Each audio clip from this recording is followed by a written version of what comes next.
You and I are leaving today, and we're jumping on a plane and we're flying to South Bend, Indiana. And I'm sure, as you know, South Bend, Indiana is the home of the most storied college football program in the country, the University of Notre Dame. They sent us the rough cut of your casting tape, and we got like 30 seconds into it and called the network, and we're like, they were coming the next day to look at other stuff, and we said, can you come this afternoon? And they came, and I will never forget, we're sitting in this edit bay, and we, you know, our offices were like less than a year old, and like the edit bay is like you're stepping over boxes, and they sat down, and they watched the first 30 seconds of your tape, and they all looked around the room, and they're like, well, that's the pilot. Working with you over the next 2 weeks to prepare you. At the end of those 2 weeks, you're gonna have a job interview with the head coach of Notre Dame football program, Brian Kelly, and the athletic director at the University of Notre Dame. And if they're impressed with your skill, what you bring to the table, and your knowledge of the game, they're gonna offer you a job to join the Fighting Irish program. We originally pitched this show to USA and then subsequently to Kurt to do it. Like, you were the prototype we were describing. Like, we were like, think of the perfect, like, Norman Rockwell family, but underneath the surface, there's this missing piece that you would give everything up for. I didn't know what to think at that point. I didn't even really know what to think about the show. Had a lot of things running through my head, and to be honest with you, I struggled with whether or not it was a reality that there truly was an opportunity for me to really be a football coach. Vince, meet your mentor, Super Bowl winning coach, Sam Weiss. Vince, let's see you coach. This will give me a chance to evaluate you. Make no mistake, this is a test. You know, this really isn't fair. He doesn't know this team. I don't know how any coach could go down there and do anything, even the top-notch coaches, and I wasn't even one of them. I just read about them in books. You know what? It clearly wasn't the point, though. I got the message loud and clear, and you said it to me many times.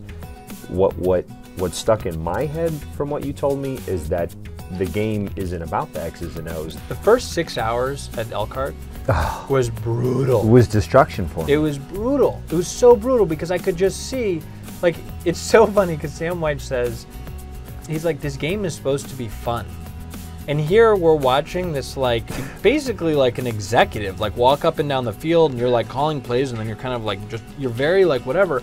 And I'd seen tape of you, so I knew that wasn't who you were. Like, I had seen you play volleyball with your girls. Like, I knew you were kind of this guy. You looked at me and you said, you've spent the last 15 years of your life honing this business skill, this, you know, stoic business face, and you gotta let go.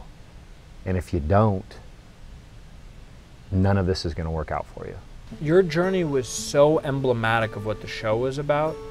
The stuff that had gone on with your father, and the unsaid stuff, and the stuff with your mother, and loss, and that coming here to the kind of healing waters of South Bend, Indiana, and Notre Dame and this campus, that it affected you and it ingrained you. I sat down with Father Bill Daly, and for the first time in 16 years, I started talking about my dad and his death, and my lack of dealing with it in a very positive way.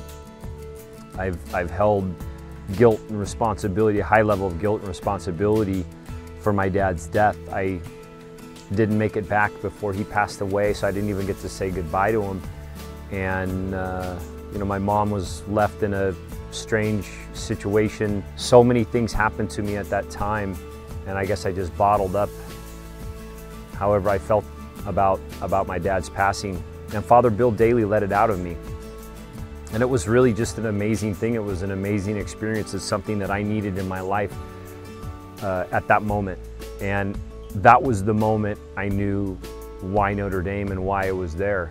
This has not been about me becoming a football coach. What the experience has become for me is just understanding what I've held inside for so many years, and I don't even know why I did. Like, I wake up, I can tell you now, I cannot wait to wake up. I almost don't sleep well, even though I'm completely exhausted because of the hours I put in. It's the best feeling in the world. Because I can't wait to wake up and come back. It's the best feeling in the world.